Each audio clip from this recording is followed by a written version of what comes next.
tal? Muy buenas tardes, soy Héctor de Mauleón, le doy la más cordial bienvenida a una nueva emisión de El Foco.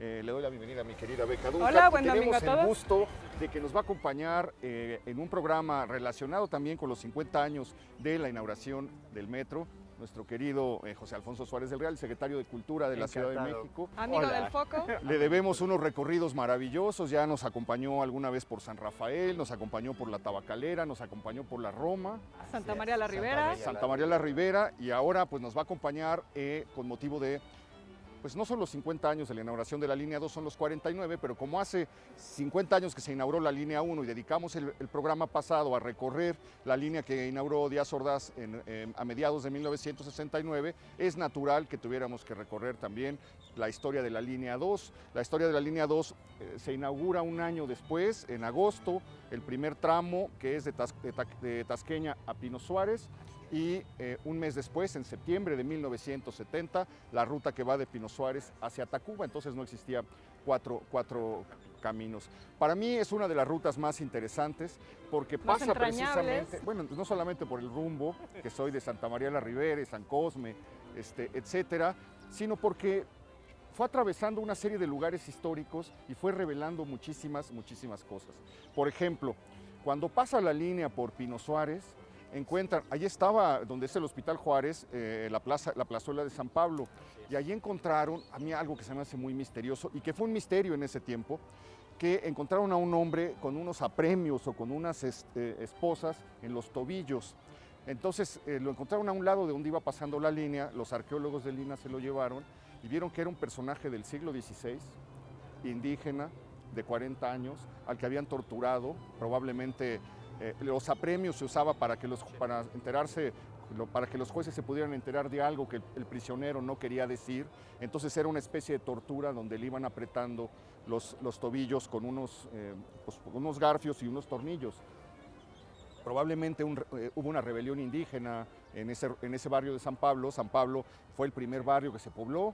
Dice Antonio Caso que cuando llegaron los mexicas se instalaron primero ahí en ese lugar, y a partir de ahí se empezó inició el poblamiento del resto de Tenochtitlan. Entonces aparece este misterio de un personaje del que no hay datos, del que no se sabe, más que lo torturaron, que era indígena, que era mayor de 40 años, probablemente un cacique, y que pues fue parte de los secretos o de los misterios que nos arrojó la construcción del metro. Estamos en una línea que es donde se da, mi querido secretario, la Noche Triste. Efectivamente, además estamos precisamente en la vieja calzada de Tlacopa, que va a ser muy significativo este hecho, que el sistema de transporte colectivo se concibió, como comentábamos, bajo la traza de las calzadas originales, mucho para darle certeza a los ingenieros franceses de la estabilidad que podía tener en esos tramos, exacto, el suelo. Bueno, y ahora que menciona a los ingenieros franceses, usted ha escrito mucho sobre este vínculo entre el cine mexicano, Francia y la construcción del metro. ¿Por qué no nos cuenta un poquito de eso? Pues porque, mira, sí es muy interesante, o sea, poca gente sabe que el metro tuvo dueña, y esa dueña se llamó María Félix. Así lo dice ella de manera... Fue regalo de su esposo, ¿no? Exacto, de manera directa, lo escribe en el libro que cuenta mis batallas, y en varios de los últimos entrevistas dice: mi esposo tuvo mucho que ver con el metro. En efecto, él era un empresario francés, en efecto sí sabemos que él fue el que puso en contacto al gobierno de la Ciudad de México con la Sociedad Nacional de Caminos Férreos, la traducción de Société Nationale Chemin de Fer, y precisamente con el metro de París. Él es el que impulsa muchísimo de este proceso, y evidentemente María cuenta que los desayunos con Quintana y con el propio regente se llevaban a cabo en su casa de Polanco, y ella se enteró de todos los pormenores. Entre estos pormenores debe de haber salido a colación esta situación. Las calzadas, las viejas calzadas, daban certeza. Está muy interesante esto que dice, secretario. Entonces hay una continuidad en la movilidad de la ciudad que va desde las calzadas prehispánicas, porque luego por ahí pasan los tranvías. Definitivamente. Y también recordar que un día como hoy, 16 de septiembre, pero del año de 1869, justo hace 150 años, el presidente Juárez inauguraba el tramo que iba de Zócalo hasta Tlalpan de una modalidad muy interesante. Zócalo a San Antonio Abad, lo que era la garita, se hacía en tren de mulitas y el vagón se ubicaba a la locomotora que salía de San Antonio Abad hasta Tlalpan. ¿Qué es lo que tenemos hoy allí? Precisamente la línea 2 circulando por el derecho de vía desde San Antonio Abad a Tasqueña y luego ya de ahí se convierte en el tren ligero que llega a la vieja estación de Tlalpan. Se usaba la vieja calzada prehispánica con un derecho de vía del siglo XIX y por ahí sigue pasando el metro. Son las cosas que resultan reveladoras porque las tenemos ahí pero no las vemos, es muy, muy revelador. En el caso de la línea de Tacubaya pasó lo mismo. Sí, en el caso de la línea de Tacubaya, un año antes, en 1858, perdón, el empresario Escandón creó desde la calle de Vergara hasta Tacubaya el tramo de tranvía que es precisamente el que pasa por aquí y es por donde nos encontramos en este momento. Donde siguió pasando. Donde siguió pasando. En 1970 el metro. ¿Ibas a decir algo, Beca? Sí, no, solo decías el derecho de vía del siglo XIX pues es de Benito Juárez, ¿no? Ni más ni menos. Él es el que hace este primer tren que pues seguimos usando de cierta manera hasta hoy en día. Exacto. Bueno, se arruina el conde de la Cortina porque lo hace con su propio dinero y acaba muriendo arruinado y solo en una buhardilla de lo que era la calle de Flamencos, que hoy se conoce precisamente como Pino Suárez, pero él invierte en un negocio que no le da y pierde toda su fortuna después de ser uno de los hombres más ricos de México. Los Escandón, bueno, Escandón creo que le fue bien en el negocio. Sí, tan bien que nos regaló el kiosco que había en el Zócalo capitalino, el kiosco que nosotros estamos rememorando ahora, en función a ese obsequio que fue muy importante, el único Zócalo que no tenía kiosco. Claro, es cierto. Es maravilloso cómo un aniversario nos permite entender tantas cosas de la ciudad.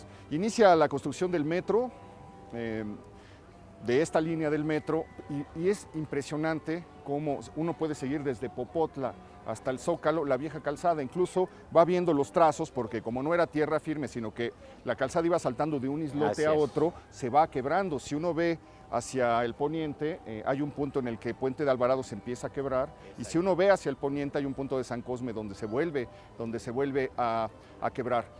Cuando se empieza a levantar todo esto, usted lo debe recordar, comienza a emerger un mundo de verdad maravilloso, porque empiezan a encontrar a lo largo de esta calzada las lanzas de los conquistadores, los yelmos, empiezan a encontrar los escudos, empiezan a encontrar lanzas, empiezan a salir muchísimas cosas que llevaban enterradas pues, más de 400 años ahí en el lodo. Y más viejos aún, ¿no? Porque el metro también ha arrojado una cantidad de restos fósiles increíbles. Bueno, entonces es impresionante ver cuántas capas de historia hay debajo de nuestros pies. Definitivamente el metro es en él aflora mucho de toda esta historia desde la época prácticamente prehistórica. Los mamuts, ¿no? Es que de alguna manera no solamente es una obra de infraestructura, es una obra arqueológica, porque al entrar en la tierra y rascar en una ciudad que tiene tantos siglos, inevitablemente a cada paso tuvo que ir encontrando, pues por aquí, por ejemplo, con los viejos muros de San Diego. Aquí enfrente tenemos el lugar donde apareció el Tejo de Oro maravilloso, que tanto hizo volar la imaginación. Me contaba el arqueólogo que lo descubrió, que cuando lo entregó le dijeron, ¿y dónde están los demás? Y él dijo, no, solamente encontré esto. No, a ver, traigan a la policía judicial y háganle una investigación al señor. El arqueólogo que en 1969 encontró el Tejo de Oro pasó 2 años en la cárcel, acusado de haberse robado el tesoro de Moctezuma. El mito del tesoro de Moctezuma es fuertísimo. Bueno, ¿no? vamos a bajar a la estación Hidalgo, ¿les parece? Esta era una entrada, esta es una zona muy interesante. Estamos en el puente. de la vieja calzada donde ocurrió la mayor matanza de españoles. Levantaron San Hipólito conmemorando eso y se volvió después una procesión donde durante 300 años terminaba aquí la procesión que recordaba a esas víctimas. Decían que era un lugar de dolor. Y luego se fue volviendo lentamente un lugar de dolor, porque muchos de los homeless, las personas en situación de calle, de gente que no tenía, se empezó a apoderar de este extremo de la Alameda, y después volvió su casa esta entrada del metro. Ustedes recuerdan cómo era hasta hace unos meses. Un olor a orines, gente dormida, cartones, basura, etcétera. Y vamos a encontrar ahora convertido en una galería pública. Qué excelente manera de conmemorar los 50 años del metro. Me parece que fue uno de los aciertos más importantes de este cincuentenario y que además nos da vida y nos acredita que se puede rescatar y recuperar a través del arte lo que es esto que ya de por sí es una maravilla arquitectónica y desde el punto de vista de la ingeniería, y que hoy con toda esta serie de diferentes expresiones del arte urbano nos indica que es posible disfrutar plenamente de este tipo de estación. No, y además también se le volvió a dar uso, ¿no? Porque precisamente por esta situación, pues era una entrada que los usuarios del metro, la verdad, no nos atrevíamos a utilizar. Ahora, hay algo que me parece a mí también muy curioso. A lo largo de la historia de la propia Alameda, esta era como una esquina un poco maldita. Bueno, el quemadero de la Inquisición estaba aquí enfrente, precisamente aquí. Por aquí pasaron las cenizas de los Carvajal, por ejemplo, que quemaron el leña verde, o del judío. Recordarán ustedes el pleito que hubo para crear la Avenida de los Hombres Ilustres en un momento dado, que había un tenedor de pieles que exigía que se le respetara que era propiedad de él. Un señor llamado Morcillo. Morcillo, efectivamente. Se aventó un juicio larguísimo porque era dueño de la Alameda. Exactamente. Bueno, no se puede hablar de esta esquina también sin hablar de San Judas, ¿no? De la procesión que se hace cada día 28 y que también ha convertido en esta estación de metro pues en una verbena, una romería. Es impresionante los días 28, sobre todo 28 de octubre. Para nosotros, cuando yo trabajé en el metro, y debe de seguir siendo así, los días 28 de octubre eran más importantes que la Noche del Grito, que el desfile 20 de noviembre, es algo similar a lo que ocurre en la villa, pero la procesión se da dentro de la estación y de repente va uno y ve a San Judas tamaño natural que lo vienen cargando, los pequeños, los rosarios. Esa es una expresión muy interesante desde el punto de vista sociológico. Sí, es totalmente. La necesidad de la gente de encontrar un abogado de las causas desesperadas. Yo recuerdo bien que este rito se inició en la Romita y el cura de la Romita se llevó a San Judas allí, a San Judas Tadeo, para atraer a la gente de la policía y los ladrones. Pero cuando empezó en San Hipólito, aquí sí explotó, ¿no? Exploró y explotó. Estamos pasando como de largo sin ver debidamente la muestra. Es una muestra dedicada al arte involuntario, esas cosas como sin querer queriendo que encuentra o que se van formando en la ciudad. Ahí hay ejemplos increíbles de cómo pues ese arte involuntario, la ciudad va generando espacios en los que hay una expresión estética, se va dando una expresión estética, y esta está formada por piezas o por imágenes que han llegado de distintas ciudades del mundo. Esto, mire, qué maravilla. Sí. Las capas de pintura. Y esto ha convertido a esta estación de correspondencia en la galería de arte urbano más grande del planeta. Así lo decimos con mucha humildad, pero es la realidad. ¿De cuántos metros es? Bueno, sí. ¿Tenemos una idea del Son metro lineal? 180 metros, es lo que me está comentando aquí, porque todos los pasillos de una correspondencia tan relevante como es Hidalgo, entre la línea 2 y la línea 3, se transformaron de un simple pasar de la gente a una galería urbana en donde uno se encuentra sorpresas como esto, ¿no? Este arte involuntario del que hablaba. Es increíble. Quería preguntarle, ¿usted recuerda la primera vez que se subió al metro? Sí. ¿Cómo era la ciudad? ¿Por qué no nos cuenta un poco la ciudad que usted recuerda antes del metro ¿Y cómo fue la primera experiencia que usted tuvo con el metro? Mire, la vinculación de su servidor con el metro otra vez está relacionado con aquel personaje del que ya hablamos, Vladimir de Bertrand, que era francés de origen ruso, que era un poco como mi abuelo, y que él, como ingeniero militar, fue llamado por las empresas francesas, ya que conocía bien la ciudad y hablaba muy bien el español, estaba muy bien relacionado en la embajada. Entonces conocí el metro desde que empezaron a excavar y me llevaba a las excavaciones sobre Avenida Chapultepec y me explicaba cuáles eran los sistemas que se utilizaban para contener los lodos, para contener ese tipo de cosas. Una vez que se inauguró, al día siguiente, que fue cuando se permitió la entrada gratuita a la gente, evidentemente fuimos en familia a conocer el metro. Nosotros de la estación Sevilla, que es la que nos quedaba muy cerca de casa, hasta prácticamente llegamos a Zaragoza. Allí nos permitieron por Vladimir entrar a los talleres de Zaragoza y a mí me pareció algo increíble. Ver esos trenes colocados en hilera es una imagen que tengo muy presente y allí fue donde yo supe que el color naranja que se le puso a el metro coincide con la designación de ese color por parte de la UNESCO a la Ciudad de México, que cada ciudad tenía su color y a México le tocó ese naranja que después se popularizó como naranja Sentíes, porque por eso es que los botes de basura eran naranja, los uniformes de los trabajadores del gobierno eran naranja, el metro era naranja y todo lo que tenía que ver con la ciudad, esa es la explicación y por eso, por ejemplo, vemos aquí mismo los azulejos los naranjas. Azulejos naranja, porque es el naranja color Sentíes por Octavio Sentíes. Por Octavio Sentíes, porque a él le tocó. Bueno, eso otra cosa que no sabíamos.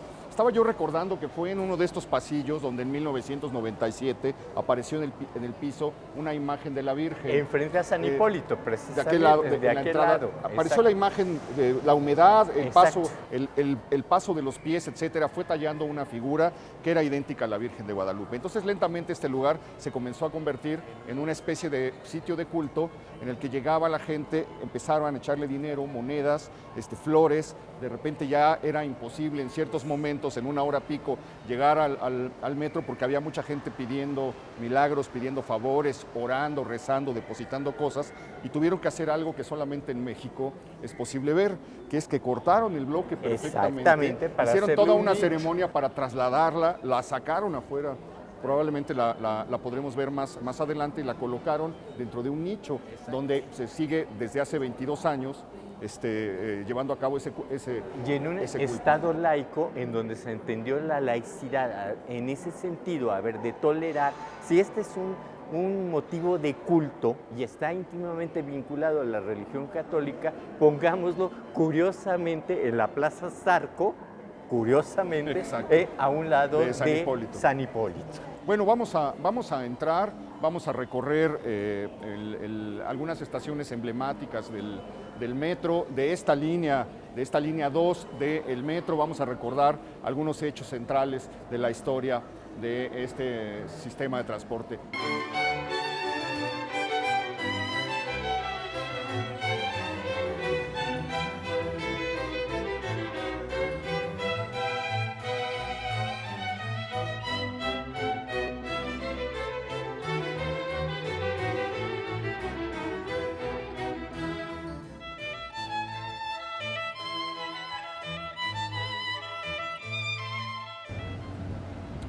Bueno, pues otro de las cosas que valdría la pena recordar, secretario, si se puede hacer un poquito para acá, es inevitable recordar ese día de agosto de 1975 en esta línea, donde ocurrió en Viaducto.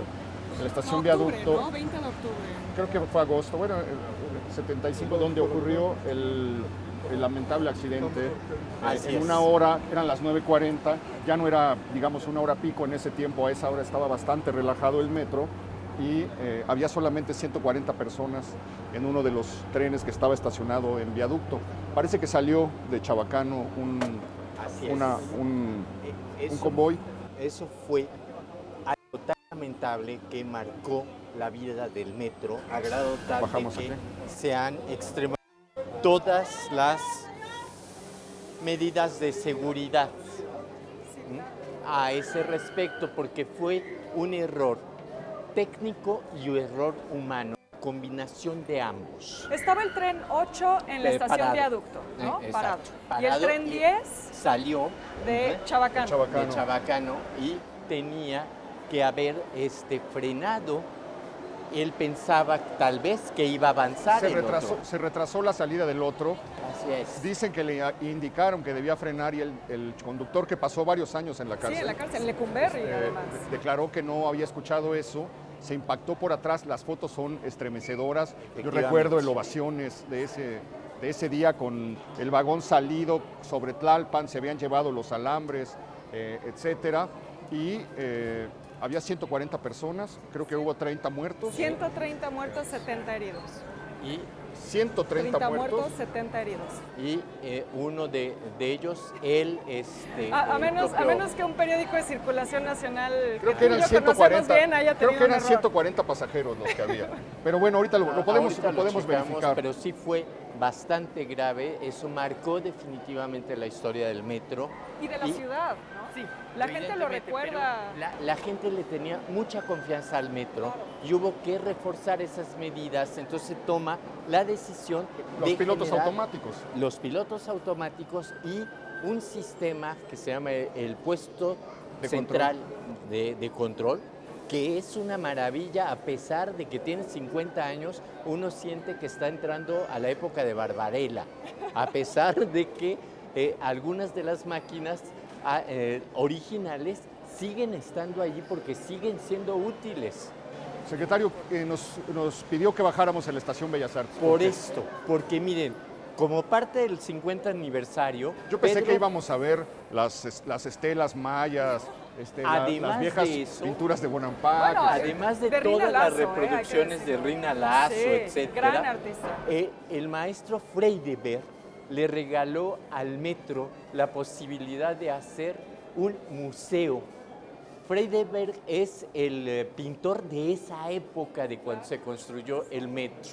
Es el pintor de la psicodelia, digámoslo así, y la autoridad, la jefa de gobierno, determinó que sería muy interesante el contar con la participación del maestro Freideberg en esto, porque le cambia la vida a la gente. En lugar de encontrarse con muros de cierto color, aquí uno se detiene y empieza a alucinar un poco. Estuve aquí con ellos en la inauguración y el maestro Freideberg decía, es que, a ver, es una locura. La distribución de lámparas, etcétera, fue también concebida por él, lo mismo que la parte correspondiente a cada uno de los escalones, que da una idea como que sube uno a una pirámide. Lo que es increíble es que la gente se le olvida que Freideberg estudió arquitectura. Así es. Entonces es muy interesante verlo así, porque se puede explorar más esa faceta del arquitecto, ¿no? Entenderlo mejor en esa dimensión. Y esto es lo nuevo de Freideberg. De verdad que le da una calidad a la estación, la lleva a otro nivel, la saca de lo que hemos visto. Exactamente. Además que esté precisamente debajo del Palacio de Bellas Artes. Pero la saca de todo lo que hemos visto y la convierte en otra cosa, convierte el metro por primera vez en otra cosa, y eso sí hay que aplaudirlo. Claro, por supuesto. Y nos regresa, como bien decía, a los años 60, ¿no? Nos hace sentir como en la época en la que se inauguró el metro. Efectivamente, y este pasaje es increíble porque además tiene sensores en los pies y hay una de las intervenciones que hizo el maestro que permite ir avanzando y va avanzando la luz con uno. Aquí tenemos esta otra concepción, es como castillos, es como él veía la ciudad en aquel entonces. Y por ahí se ve quizá una torre latinoamericana, algo así, Los túneles del metro siempre fueron lugares de paso, para pasar, para conectar, para correspondencias les llamaban, para corresponder de una estación a otra o de una línea a la otra. Pero por primera vez deja de ser un lugar de paso para volverse otra cosa. Eso es muy emocionante. Y aquí esto es lo maravilloso. Baja uno de una pirámide, entra uno a este espacio maravilloso de luces y aquí nos encontramos ya con el firmamento de Freyberg y son una serie de estrellas que nos van llevando al siguiente nivel para conectarnos con la línea 8, que precisamente en esa línea 8 es en donde se encuentran los murales que hicieron los franceses en reciprocidad del mural Huichol que nosotros le regalamos al Metro de París. Eso fue por los 30 años del metro, ¿no? Es un intercambio entre las dos ciudades. Nosotros nunca hemos negado que París es la mamá del metro y esta es la hija que crece grandilocuentemente, como decimos nosotros. Y claro, también se puso la estación Art Nouveau, como las del metro de París, sí, ¿no? Como la entrada, la puerta Guimard se llama esa por puerta. Héctor Guimard, el creador de esas famosas entradas de París. Que esa sí ya no la regaló. Acabamos de ver lo que es una de las vitrinas. Ajá. Que forma parte de la colaboración que hay con el Museo del Palacio de las Bellas Artes. Aquí precisamente en el 45 años a mí me tocó montar una exposición sobre los vestidos de María Félix para reconocer ese hecho de esta historia y demás. El que exigí que me trajeran era el de Río Escondido, porque a mí siempre me ha parecido impactante que la mujer más bella y despampanante del mundo en ese momento... Río Escondido es la maestra que se va, la maestra rural que se va a un pueblo... Así es. Y que mandada por el presidente de la República. Efectivamente, en ese ánimo del apostolado de la educación, claro, etcétera, y que muere. Se encuentra a Carlos López Moctezuma convertido en el cacique del pueblo, exacto. El maestro o el médico, el doctor Fernando Fernández. Exactamente. Una película llena de imágenes bellísimas de Figueroa. Y a mí lo que me llama poderosamente la atención de ese filme es que el vestuario de María fue siempre el mismo, lo cual indicaba la pobreza. Allí no había maquillaje, no había peinados extravagantes. Era un vestido muy, muy humilde que pudimos comparar aquí con los otros vestidos de abandonadas, Café Colón, Doña Diabla y la demás. Estrella Vacía. La Estrella Vacía. Pero el vestido se conservaba, lo guardaba, lo conservaba ella. Sí. O sea, hay un grupo de coleccionistas en Miami que tienen un museo del vestuario de María Félix y nos lo facilitaron, 10 vestidos, pero yo exigía que viniera el de Río Escondido.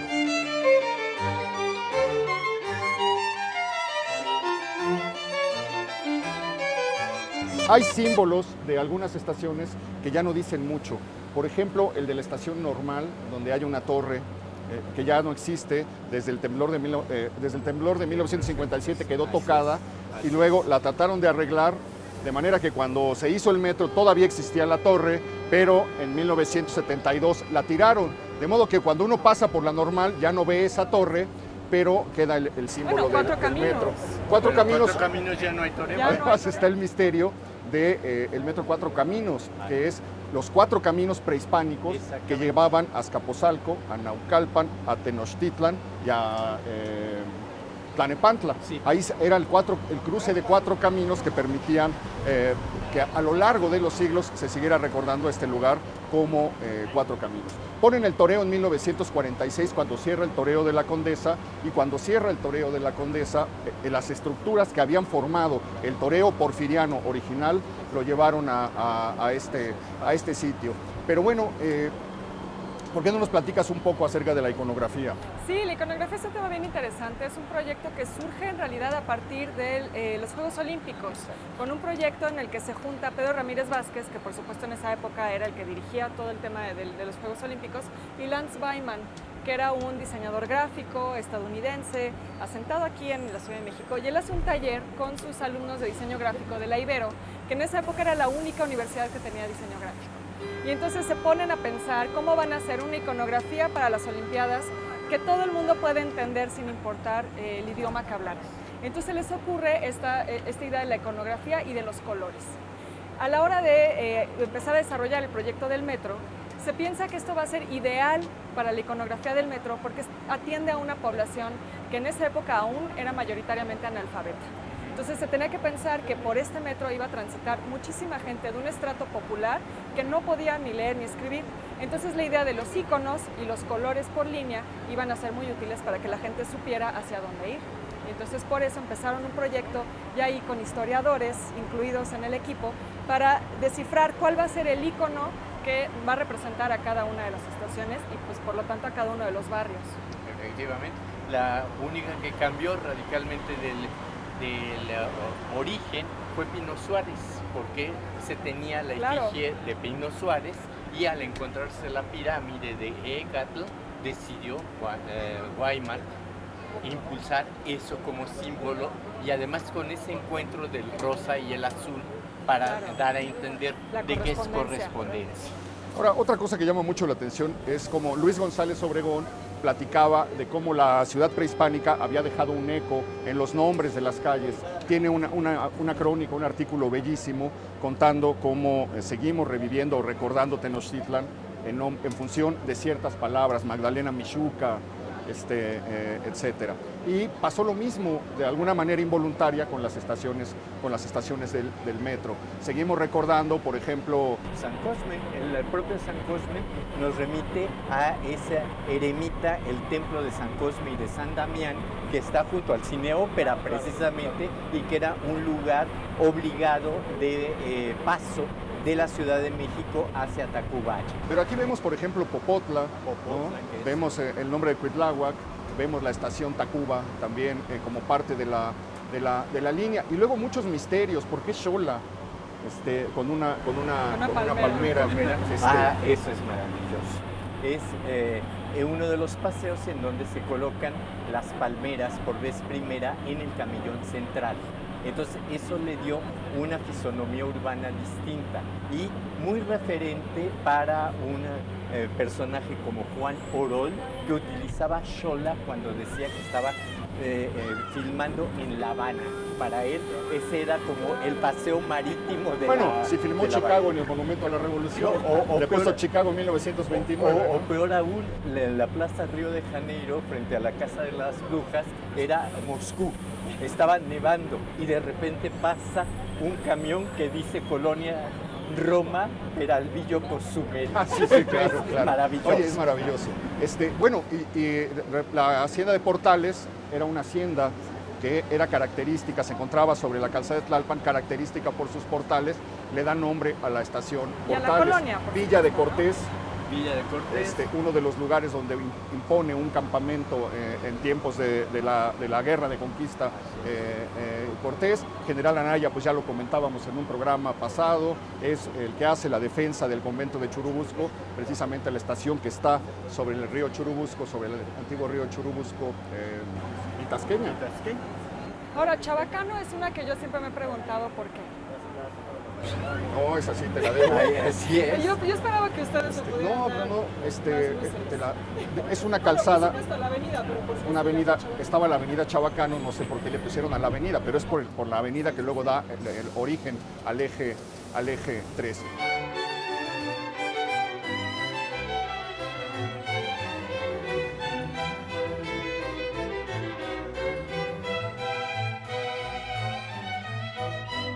Bueno, pues bajamos en la estación, pues yo creo que es la más emblemática de la línea, por la estación histórica, por la situación histórica que la acompaña, es la disputa sobre si efectivamente fue en este lugar donde se encuentra el llamado árbol de la noche triste, si fue en este lugar efectivamente donde Cortés lloró, o si esto es una creación pues, legendaria de la historia. De cualquier manera, la estación queda marcada por este ahuehuete, del que hoy queda solamente un cadáver. Efectivamente, aunque menos mal que tiene algunos hijos regados por la República, según sabemos, eso cuentan que algunos vástagos se han llevado a algunas partes pues emblemáticas, una de ellas Villarrica de Veracruz, dicen que allí se plantó una, otra en Córdoba, si no mal recuerdo, pero el hecho de que haya terminado así un árbol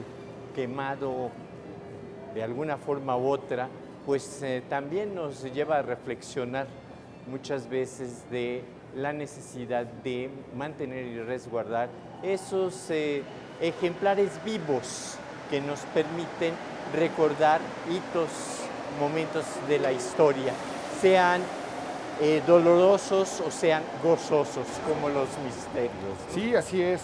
Es la primera ocasión en 1872, hay un incendio, lo relata Manuel Rivera Cambas.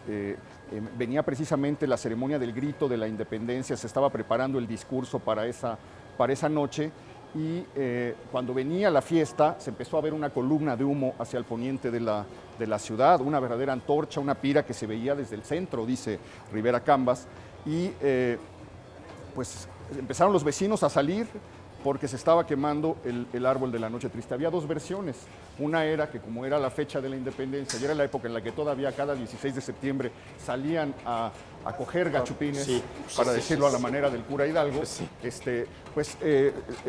los abarroteros, los panaderos, los ciudadanos españoles se las veían negras porque mucha gente iba a apedrearle sus negocios, los acosaba, etc.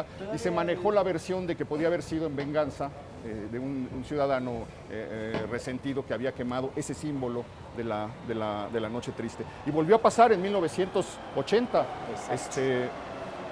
Había una feria, había una serie de puestos colocados alrededor y se dice que un cortocircuito, porque en aquella ocasión, a pesar del incendio, se logró salvar el árbol y volvió a florecer. Hay unas fotos impresionantes de principios de siglo de cómo está el árbol en todo su esplendor, pero en 1980 viene un segundo incendio y esta vez pues ya no hay salida para el árbol. Vamos a ver cómo quedó, pero sí es esto lo convierte esta estación en una de las más emblemáticas de la línea, ¿no? Efectivamente, estamos totalmente de acuerdo. Y ahora que mencionaba lo de que ocurría de la persecución de españoles, lamentablemente todavía a mitad del siglo pasado, eso se registraba en algunos lugares de la ciudad. Bueno, y la resistencia que hubo al exilio español fue también muy simbólico de eso. En donde allí el cine nos ayudó enormemente. ¿Pardavé?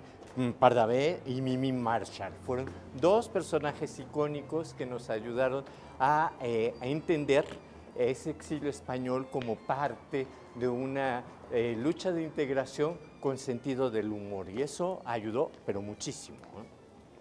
Bueno, pues ya estamos aquí en Popotla.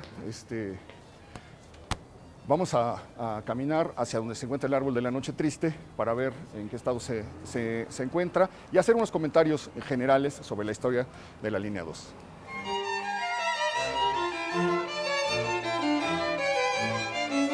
Bueno, caminamos por la calzada México-Tacuba. Recordábamos pues que este es el momento, uno de los instantes protagónicos de la llamada Noche Triste, esa noche de 1520 en la que los españoles emprenden la retirada de noche, lloviendo, son sorprendidos, comienzan a ser asediados por los aztecas. Ya decíamos al principio, a la altura de la Alameda les cortan el segundo puente y ocurre ahí la peor matanza de españoles, por eso se levanta San Hipólito en memoria de los conquistadores caídos. Para recordar su memoria se organiza una procesión durante 300 años, termina esa procesión con la independencia, pero queda San Hipólito transformándose y más adelante está, todo esto nos hace recordar pues la leyenda del puente de Alvarado, que Bernal dice que estaban tan apurados que no había manera de que pasara lo que había pasado, que no había una viga tan larga y que nadie iba a estar viendo, que además si lo había asaltado nadie lo podía detenerse a ver porque todos huían despavoridos. Es la historia en la que se regresa, le ordena a Cortés Alvarado que regrese a traer a los últimos, que se quedaron rezagados.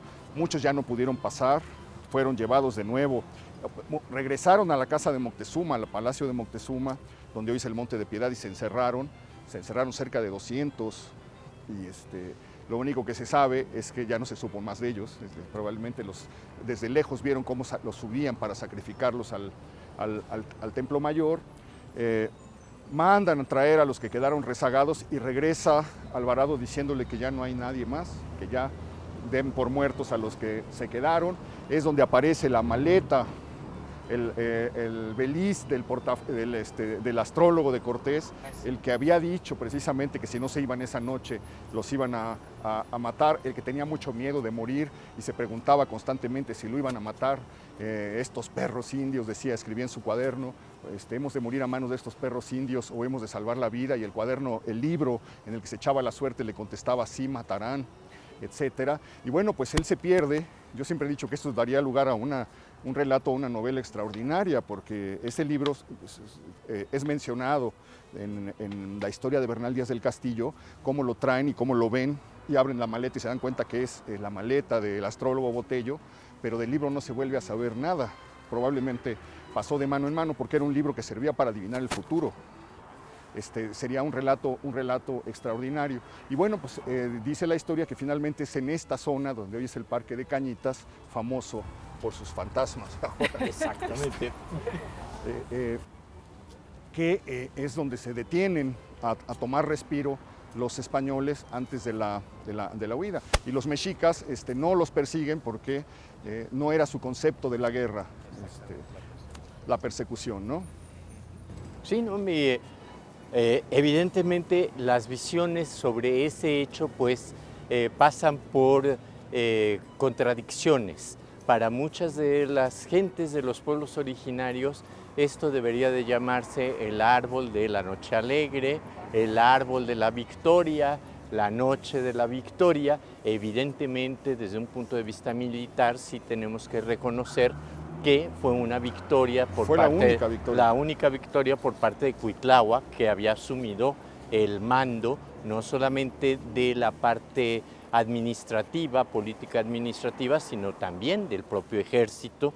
Cuitláhuac, además, un personaje muy importante para una población tan relevante como era Iztapalapa, que traía tras de sí todo este caudal de que el Cerro de la Estrella, en donde cada 52 años se renovaba los ritos de los ciclos correspondientes a su forma de contar los años y los días, y eso en principio genera un cambio de actitud hacia los españoles por parte de los aztecas. Del otro lado tenemos esa tristeza de la pérdida. Yo no dudo, en verdad, que Cortés sí haya llorado. A mí me parece qué frustración, ¿no? Yo creo que no tanto rabia, sino dentro de todo yo siento a Cortés como una persona que se hacía pasar por muy duro, pero que era débil de corazón. Yo siempre me he preguntado, a ver, enséñenme en dónde otro conquistador reconoce una república de indios, la dota de territorio, se enamora de una mujer que le sirve de intérprete. O sea, era un romántico. No tanto romántico, sino yo creo que sí le dolió haber perdido soldados. Era un hombre del Renacimiento ya. Así es. De hecho, además él les da muchas advertencias. Cuenta Bernal y cuenta incluso en el juicio de residencia uno de los testigos, dice cómo le dolió tomar la decisión de que tenían que destruir la ciudad, porque Cortés era estaba enamorado de México Tenochtitlan, y cuenta Bernal y cuenta este testigo que en repetidas ocasiones les dijo: entréguense porque vamos a tener que quemar la ciudad. etcétera, y cuenta Bernal que lo hizo con mucho pesar. La leyenda negra se fue construyendo a lo largo de los siglos, contra esas leyendas es muy difícil luchar.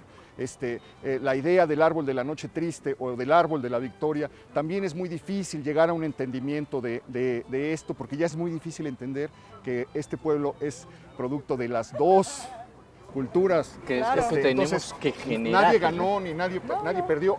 Perdieron unos y ganaron otros, pero nosotros venimos de eso. Entonces, estar discutiendo hoy que debería llamarse el árbol de la victoria, como hay una corriente que lo quiere imponer, bueno, está bien discutirlo, pero sigue vigente y todo esto nos trajo el metro, la discusión, la comprensión de nuestro pasado. Todo esto nos trajo el metro, porque yo recuerdo, al metro le debemos una generación, pues muchas cosas. Por supuesto.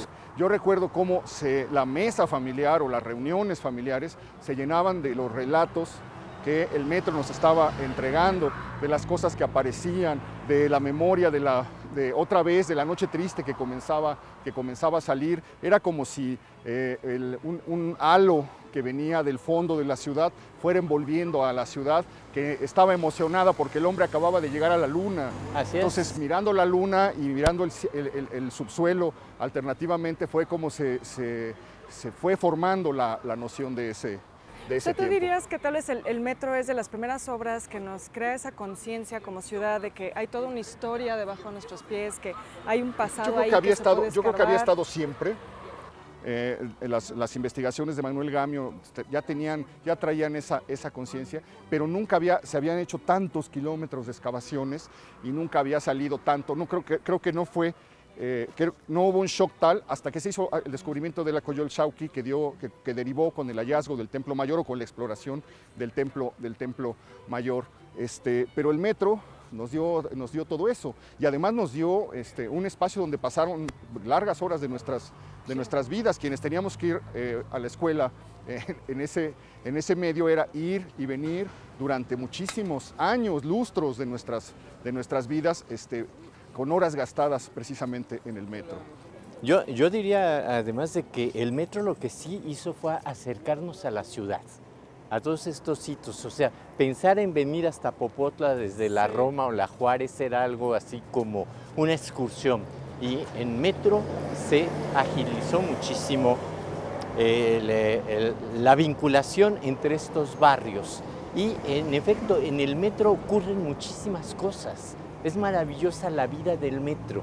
Yo, como ex servidor del metro, les puedo decir que directores de otros metros se admiran de la disciplina y el amor que los mexicanos le profesan de una forma u otra a este metro. Es que es parte de nuestras vidas, ¿no? Y es parte de momentos muy importantes de nuestras vidas también. Claro, eso es todo el cierto. mundo se ha encontrado abajo del reloj con alguien. Efectivamente. Nosotros hicimos un experimento que se llama Para leer de boleto en el metro. Sí, claro. Sí. Y ese experimento fue exitosísimo en este sentido, en el de que se apostó en la línea que teníamos el mayor número de quejas por mala conducta, etcétera, que es la línea estudiantil, la 3, que prácticamente te lleva hasta Ciudad Universitaria, pero si uno se da cuenta está muy cerca también Santo Tomás, Sí. todas las colonias de escuelas de San Rafael, etcétera, las de Roma, en fin. Y pusimos esos libros, la gente los tomaba, se le pedía que lo devolvieran y de esa manera íbamos generando un fomento a la lectura. Lo increíble del caso es, bueno, partimos del hecho de un libro que se va a una casa, es un libro que se va a leer por varias gente. Entonces no es un objeto que se pierde, sino al contrario, un lector que se gana. Pero la devolución de libros nos impresionó tanto. Había gente que nos dejaba papelitos diciendo gracias por haberme prestado este libro. El cuento tal es maravilloso. Pero ya el sumum del sumum fue gente que nos los regresaba forrados de plástico. Para que se conservara. Para que se Y conservara. pudieran pasar a otras manos. Nos dio la constancia de que se podía compartir el espacio público en el sistema de transporte colectivo, si había las provocaciones correctas para hacerlo. Y de ahí surge lo de los asaltos artísticos en el metro, convertir al metro en una galería de arte, en un museo vivo, etcétera, etcétera. Eso es lo que hemos buscado hacer y con la actual administración, los 50 años, en lugar de gran boato, lo que se hizo fue aportar propuestas artísticas para ello. Muy bien, pues ya estamos aquí frente a las ruinas del árbol de la noche triste. A su lado ha crecido otro que pues ya tiene también sus años. Sí. Sí, estaba la leyenda ya desde los años 60, 70, lo debe usted recordar, secretario, de que le inyectaban algo para mantenerlo con vida. Contaban eso los vecinos de este rumbo. Y ya lo sostenían desde ese tiempo con unos bloques de concreto para que no se fuera efectivamente, a vencer. que no se fuera a pandear. Ahí se ven las huellas del incendio de 1980. Ahí quedan todavía, es el incendio que lo mató, que lo asesinó, con él. Después de haber atravesado 5 siglos, de haber resistido 5 siglos a la vera de la calzada de Tlacopa. Pues quedó en estas condiciones. Ahí se ve por dentro el voraz incendio que acabó con él. Le han puesto una lámpara para iluminarlo probablemente en las noches. Y está la historia de que en Tacuba se encuentra el otro ahuehuete que probablemente tiene la misma edad, afortunadamente ha logrado sobrevivir y que es el que compite con él en términos de que pudo haber sido efectivamente el lugar en el que lloró. Pero a mí lo que me parece muy importante es señalar que algo que da sustento a que este es el original es la ermita de Nuestra Señora del Pronto Socorro. Claro. Una zona pues cargada de historia. Totalmente. Y que hay que recordar ahora, ¿no? Porque se están cumpliendo 500 años de esa historia. Cada vez nos acercamos más al aniversario de la Noche Triste. El 2020 es uno de los hitos más relevantes que habrá que procesarlo de manera correcta, entendiendo los claroscuros de la historia sin generar confrontación, sino entendimiento y comprensión más que confrontación. Es una oportunidad extraordinaria para volver a tocar puntos sensibles, para volver a explicarlos para esta generación, para que pueda comprenderlo lejos de los prejuicios y de las ideas impuestas por otros contextos históricos. Y conciliarnos con esa historia también. Así es. Bueno, pues estamos llegando al final de nuestro recorrido por las entrañas del metro. Secretario. Un placer, como siempre. Le agradezco muchísimo que nos haya acompañado. Gracias, mi querida. Gracias, Héctor. Le agradezco muchísimo que nos haya acompañado. Espero que se le haya pasado bien, que haya disfrutado el recorrido, que haya sido tan revelador como lo fue para nosotros en muchísimos aspectos. Sígasela pasando bien. Lo espero la próxima semana, ya lo sabe usted, aquí en El Foco.